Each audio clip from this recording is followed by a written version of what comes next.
Hello and welcome back to the Divorce Angel podcast. This is episode 21 and I'm really excited to have you with me today. I have a special guest. Now, this special guest has got so much value to add to the audience that I'm actually going to break it down over 2 podcasts. This first podcast is pretty much her journey and the lessons that she's learnt. And then next week, we'll talk more about her business and the offering that she puts out to the market. And it could possibly help you if you're struggling with your spouse having had an affair on you. So this guest's name is Melissa Davis. Now, Melissa has 3 beautiful children. She obviously is now divorced and she struggled with it for a period of time. And because of that, she learned a whole lot of lessons and she could see other people that were struggling with the same thing that she was struggling with, but could not find any informational content out there to help her for her specific needs, and was at a price point or something that was affordable for the normal person. Like, you didn't need to be a millionaire to go and have hours and hours of counselling and therapy. So with the help of some other specialists in this area, Melissa's put together a program and she sells it at a really reasonable price point. And not just that, for everyone that she sells, she offers another one to someone who can ill afford it and needs help and support. So she's got a real social conscience. She's a wonderful person, very knowledgeable. And I'm very grateful to have her on my podcast. So this week, as I said, we're going to look at her own personal journey. And then next week, we'll go more into her business, which is called After the Affair. And maybe if this is what you're dealing with or struggling with, you could look at her content, see what she's got, and it could possibly help you. All right, so let's get into it. Welcome to the Divorce Angel podcast, and thank you for joining us. Get ready to uncover the strategies everyone can implement for a successful separation and divorce. This will save you valuable time, money and emotions while learning the secrets to your happily ever after. And now your host, my wife, Tanya Summerton. I'm so lucky because today we have with us Melissa Davis. Melissa has an amazing business called After the Affair. And we caught up over a common client that we were both working with who suggested that we should have a chat. And we have been talking for the last few weeks. Melissa is amazing. So welcome, Melissa, to the Divorce Angel podcast. Thank you so much for having me today. So you have started this absolutely amazing business, and we really want to get into that because I think there's a great need for not only my clients, and I have such a massive listenership over in America. So for them to be able to learn more about what you do is great. I know from my research on you and stalking you on Instagram that you actually help a lot of people all over the world, not just America. Yeah, my biggest fan base is actually over where you are in Australia. How strange is that? I know, it's crazy. So, well, let's start at the start. So tell us a little bit about yourself.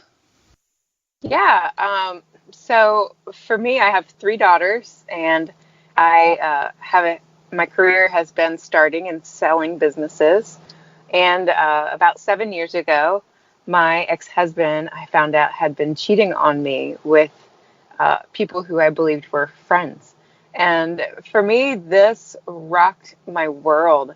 I had at the time a newborn baby and a 3-year-old, and I had quit work for a while to be at home. And so I was really dependent on him and our relationship and our family, and completely blindsided by that.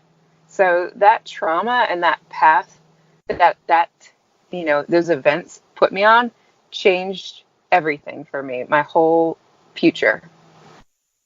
Wow. And so once you found out about the affair, what happened? How long did it take for you to get the strength to understand what your future looked like? I like to tell people, it's funny because I help people heal from affairs now. And I do that because I did everything wrong.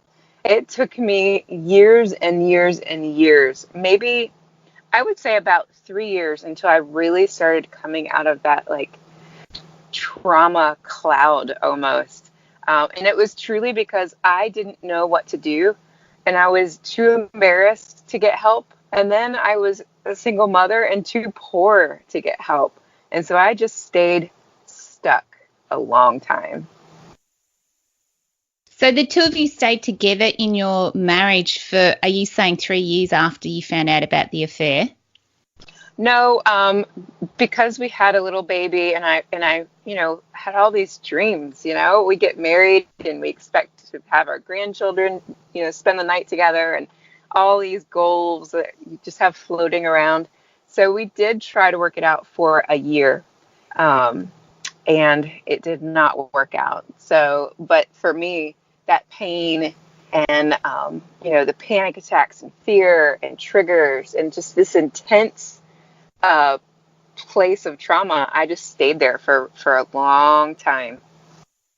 The person that he had the affair with, is that over, or is that, does he still see that person? Yeah, that affair's over. There were actually a lot of different people. I don't even think I know of everyone. That was kind of the cruel thing about it. I found out about my best friend being involved, and then I was told that was it. And then a couple days later, someone else contacts me, and someone else, and even about 2 years ago, I had someone else contact me. I'm like, I am not your priest. Do not confess to me. I don't need to know this. But it's just, I call that the waterfall effect, just being drowned by information. You thought you knew everything, and surprise, you didn't. Start over. And is that the issue when your partner has an affair on you, that, like, obviously not only did your person that you trusted the most and that you had children with, but then he had an affair with someone that you also thought had your back and was your friend?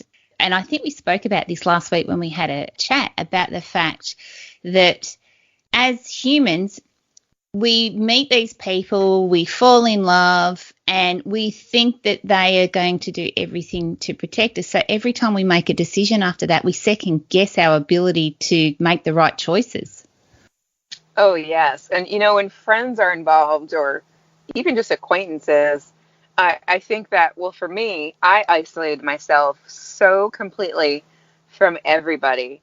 I didn't think I could trust my family. I didn't think I could trust my close friend. I remember he's my best friend now, and she walked with me through all of this. And I asked her very seriously many times, like, were you involved with him? And she was just, and she wasn't offended by it. She understood where, I was coming from, and she just stayed with me. And it was very, yeah, I felt like a stupid idiot. I felt like a fool. I use that word a lot.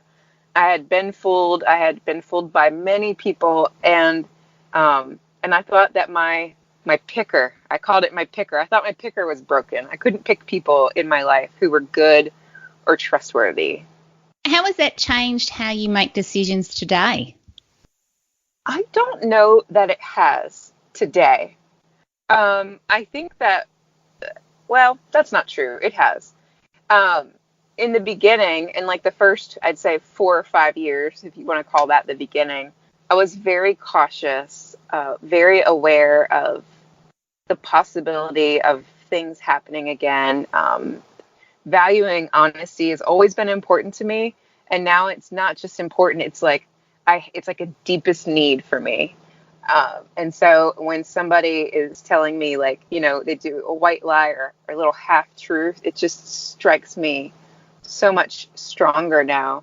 And I also, over the time, once I started to actually heal, which again took me forever to get there, I realized a lot of things. And one thing I learned, and didn't just hear it and observe it, I actually learned it for myself, that I only can control myself.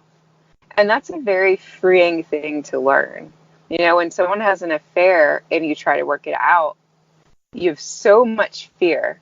If they run to go grab groceries, you're like, are they with her? Where are they? Are they really here? Are they doing this? Why is it taking so long? And you just question everything, and you want to try to control that because you're afraid. And once you start to learn that you can't control them, all you can do is control yourself and your responses and your choices.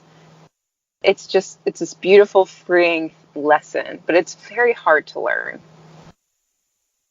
It's actually key because it's something, I suppose, there's a fine line between what you're talking about there being fear and also the jealousy, isn't there? Like, because you're sort of sitting there and not that you're jealous, but it could come across as being jealous. Like if you came home and to try and rebuild, and every time they go out somewhere and you're second guessing yourself and you're putting more pressure on the relationship by then asking, well, where have you been? Why did it take so long? And because you want to protect yourself, you probably then also go into checking phones and messages and all that just to make sure that you are making the right decisions and trying to protect your future. Is that right? Yeah, trying to, after the affair, about half of our members are trying to work it out and the other half are not when they start with us. And then that changes as time goes on. But trying to work that out is very, very hard. Leaving is also hard. But trying to work it out is hard because it requires your partner that cheated on you. They have to be fully committed and have a lot of compassion for you. So if you are, where you say you would seem jealous, if you have a partner that's truly sorry and truly wants to work it out, they will see that they've just hurt you and they've put you in this place of constant reassurance and constant fear. And so the right partner that's willing to be very patient for years, patient and very compassionate and willing to answer those questions. One of our members, her husband, when I heard this, I was like, that's it. That's what you have to do. When he goes somewhere, he knows what's going on in her mind and he knows that he caused it. And so instead of belittling her or being frustrated with her that she's still upset, what he does is he opens his phone and does a video chat with her all the time when he goes somewhere so that she can actually see that he is where he said he was. And she knows that she can call him anytime and see where he is, or he'll have, his coworkers that are there with him say, oh yeah, he's right here. And they know why. And so that's like showing, that's going above and beyond. And really, I'd say that's where they need to be. Really okay with that. And that's where you won't be perceived as jealous. You just be understood as hurting. I remember when I was going through my relationship breakup with my ex-husband, he was making the wrong choices. He was trying to project some of what he was feeling onto me. As you said, trust is one of the most important things that you can have in a successful relationship. Everything's got to be built on trust, doesn't it? Yes. So tell me about, after you then obviously found out that he had an affair, you went through the divorce process. So the divorce process over in America is very different to here in Australia.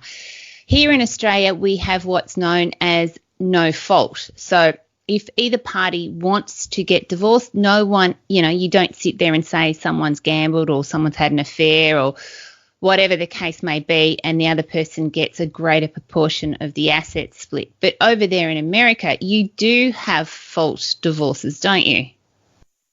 You do. For me, you could be at fault, but it's still everything's still divided equally. Okay. So it actually changes from state to state. And I'm in North Carolina, and that's how it is. Everything's 50-50 here. So it doesn't matter whether you've got children and you're the primary carer of the kids, everything is still just divided 50-50. Yes. So you take all of your assets, house, car, accounts, debt, and basically add it all up and divide out the values. Where the kids land is child support going forward. So you take into account, at least in North Carolina, you take into account how much each person makes and then how much time each person has the kids. It's basically just a set worksheet. And that's the case for many of the states over in the U.S. As far as going forward for the future, then someone would have to pay child support. But even if, the at-fault person had the kids the most, and it doesn't matter who's at fault with child support, basically.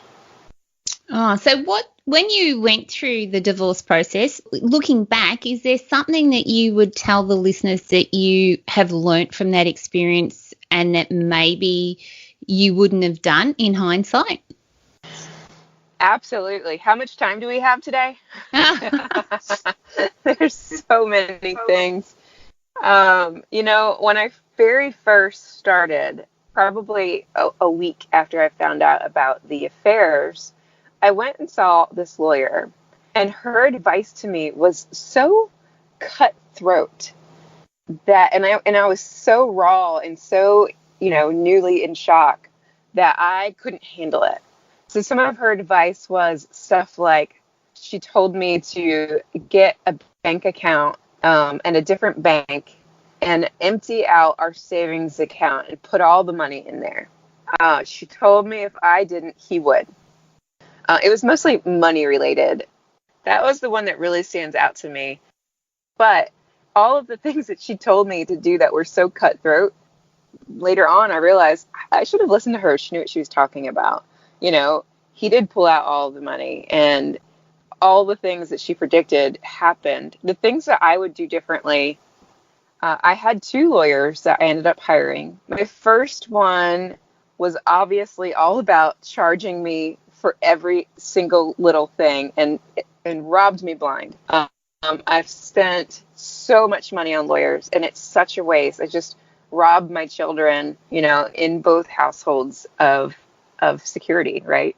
And so for me, I would definitely try so hard to find lawyers. Here you still have to both have your own lawyer, but there are lawyers that work together and work only through mediation. And I think that would be really beneficial, especially if you have children. I think staying away from court just helps the relationship overall. And the better our relationship is, the better it is for the kids.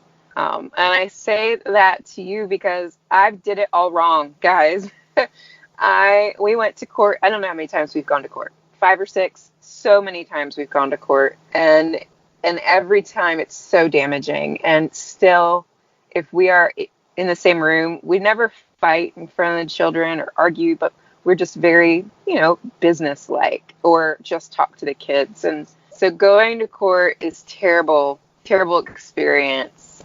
I mean, how many things can I tell you? I think that just not knowing what to do. I had 2 lawyers, and the first one I told you was robbing me blind and actually asked me to do things that I just morally knew were very wrong. And he asked me to do one thing, and finally I was like, I can't. You're gone. And I know my ex's lawyers have done and accused and made up the craziest stuff just for the sake of drama or, being really emotionally charged. And I think all of that is just so damaging and so ridiculous. I think that divorce is really painful all by itself. And then the lawyers get involved and the court systems get involved and the lawyers get richer and we get more wrinkles, right? Yeah, right. Mm-hmm. I think too, that's primarily why my business or my purpose in life is to try and help people understand that, because like we've spoken about before, for every action there is a reaction, and sometimes the lawyers just want us to cause a fight, because the greater or the bigger the fight and the more emotionally charged we are, the more money they make. So that's why it's so important for us. That's why we do a divorce roadmap with a lot of our clients, because when it's getting to that stage, they are getting really emotional and they want to go down a different track. It's like, come on, let's go back to the strategy document. Let's have a look at what you originally said you wanted and what you're trying to achieve. Let's not make this bigger than it needs to be, because that money, you need that money for your future. You need to set yourself up for success. Put your energy into something that you know is going to benefit your life, not something that's going to adversely affect, as you said, your own finances, your future relationship with your ex-partner. Because unless you've got kids, you're going to always be part of each other's life.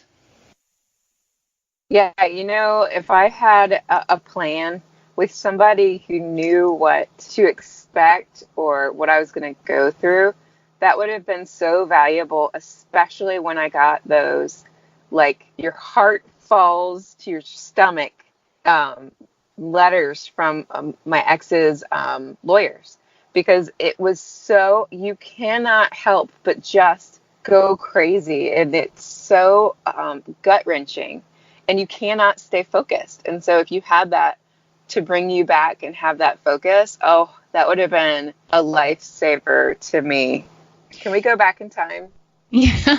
Well, I actually did a podcast on this about 8 weeks ago, and it was called, I'll link it in the show notes, but it was about the strike of a pen.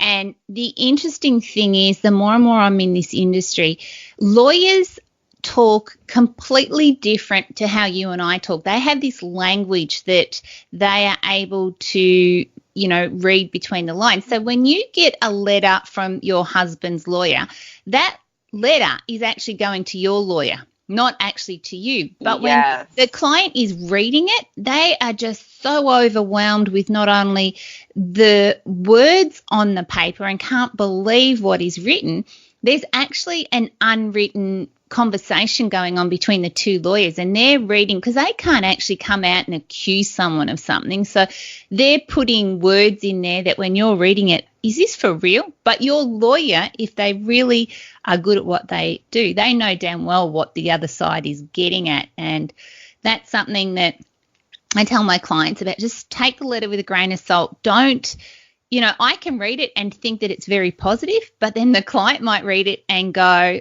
oh my God, this is just dreadful, but it's actually a positive letter. Mm-hmm. So yeah, it's interesting. So I'm glad you sort of said that, because it is part of what is really important. So if you are listening and you are in the legal process and you get a letter, just take a deep breath, stand back, come back and read it again. Don't get too emotional about it, because it might not even say what you think it's saying. Or if it does, it might not matter. It's just theatrics craziness. Exactly. Yeah. Exactly. So let's talk about the healing process then. So how did you go through that? What were your main drivers? What were things that you think made such a difference to you? So I laugh because here's what I did in the beginning, and what I see so many other men and women doing as well. I just shoved my feelings down, and I told myself I was doing it because I had babies to take care of.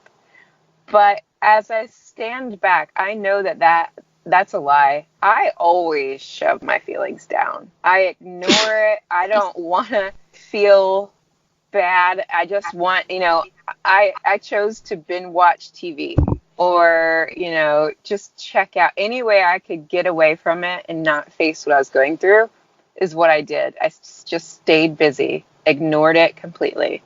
And what happened to me is, I was getting headaches. I was having trouble sleeping.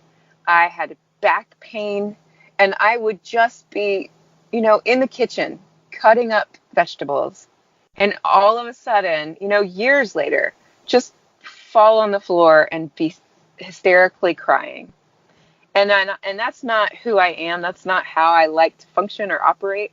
And it was like those feelings that I tried to push down, they were coming out. They were like, I will be heard. And so they came out in my physical body, and then they would just burst out. And what happened for me is, years after I found out, I had an all of a sudden fit of crying.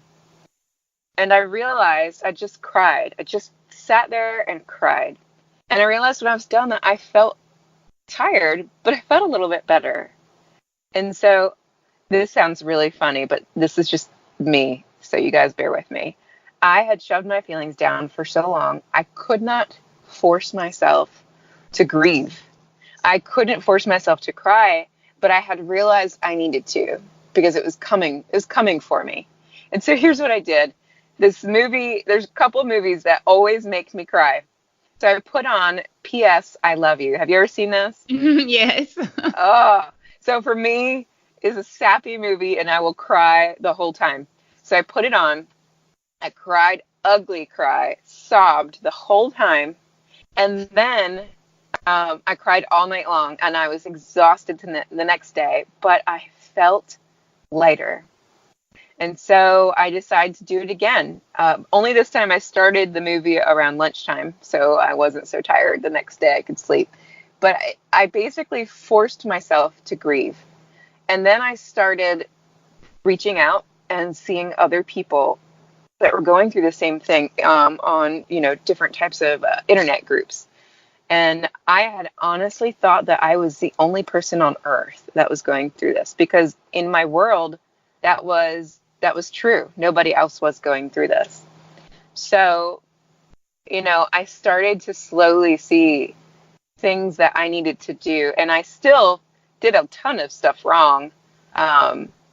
Still was afraid to face things and just went at it the wrong way. But for me, I knew it was coming for me. And I also didn't want to stay stuck like I had felt and in so much pain for so long. It sounds like for you, you prolonged it. So without knowing it, you thought you were doing the right thing by ignoring it and just going on and supporting the children and just existing by the sounds of it.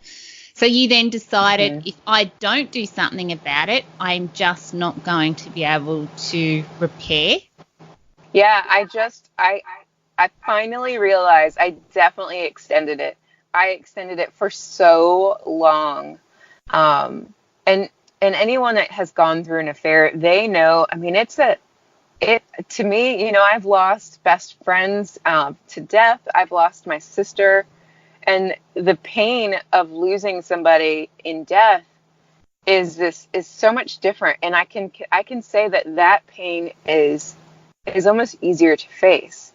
And an affair, it's like you're mourning a death of a relationship, but you also have to mourn or struggle with the questions of, what did I do wrong? Why am I not enough? Like, you question everything about yourself. And so, staying in that for longer than you need is just torture. It's cruel. And so that's really my passion. When I had started seeing that not only there were other people out there going through this, but there were thousands and thousands of people out there that were doing the same dumb stuff that I was doing, and they were struggling in the pain for years like I was, and it is not necessary. Okay, so I hope you've enjoyed this interview so far. As you can see, Melissa's got so much value to add. And next week, we're going to talk more about her wonderful business and what she does to help people. And I hope you can join me then. So thanks for listening today. And I hope you have the most amazing week. And I'll talk to you again next Thursday. Bye for now.